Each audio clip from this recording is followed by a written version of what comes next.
여러분 안녕하십니까? KBS 아메리칸 뉴스입니다. 한인 변호사와 회계사가 공모해 비자 사기를 벌인 혐의로 연방 대배심에 기소됐습니다. 사실 한인 사회를 중심으로 이 같은 이민 사기 범죄는 어제 오늘 일이 아닌데요. 결국 가장 큰 피해자는 이들을 믿고 일을 맡기는 비자 신청자들이겠죠. 이러한 유형의 범죄가 어떻게 발생할 수 있었는지 그 원인을 되짚어봅니다. 이유수 기자가 취재했습니다. 한국에 거주하는 이모 변호사와 다이아몬드바 지역에서 활동하는 김모 회계사가 연방 대배심에 기소된 것은 지난 월요일. 이들은 거액의 수수료를 받고 취업이민 희망자들의 신분을 해결해준 혐의를 받고 있습니다. 미국에 존재하지도 않는 유령 회사를 설립해 비자와 영주권을 받아낸 것인데 이민국이 회계사들이 제출한 서류를 암묵적으로 신뢰하고 있다는 점을 악용한 것으로 보입니다. 회계사는 공인이 되었기 때문에 1차적으로 어느 정도 신뢰를 하고 있다 이렇게 생각하시면 되겠어요. 그래서 이런 이민국의 어떤 그 신뢰에 바탕 둔 어떤 시스템이 어떤 허점을 드러냈다 이렇게 생각할 수 있겠습니다. 이 같은 범죄가 발생할 수 있었던 원인은 무엇일까? 이민을 원하는 사람이 많고 이민을 위해 거액을 지불해도 아깝지 않다고 생각하는 사람이 많은 것이 가장 큰 원인입니다.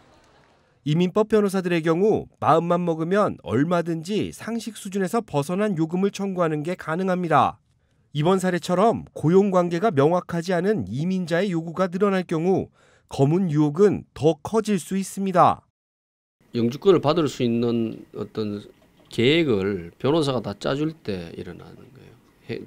고용주도 구해주고 클라이언트도 자기가 구하고 그 사이에서 어떤 자기 노력의 대가. 이 같은 범죄는 취업 이민뿐 아니라 투자 이민에서도 발생합니다.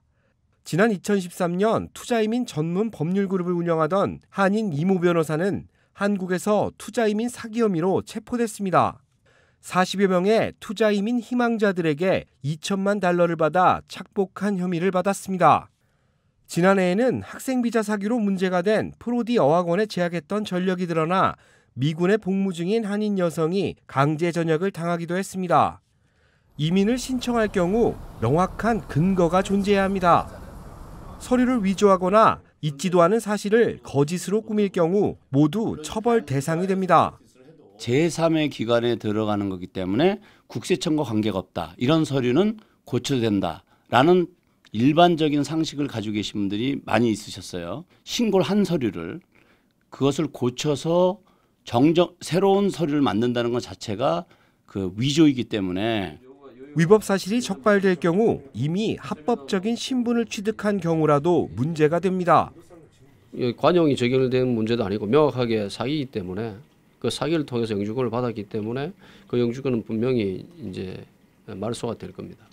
신청자 본인 그리고 신청자를 돕는 변호사들의 양심이 무엇보다 우선시 되어야 할 것으로 보입니다. KBS 뉴스 이우수입니다.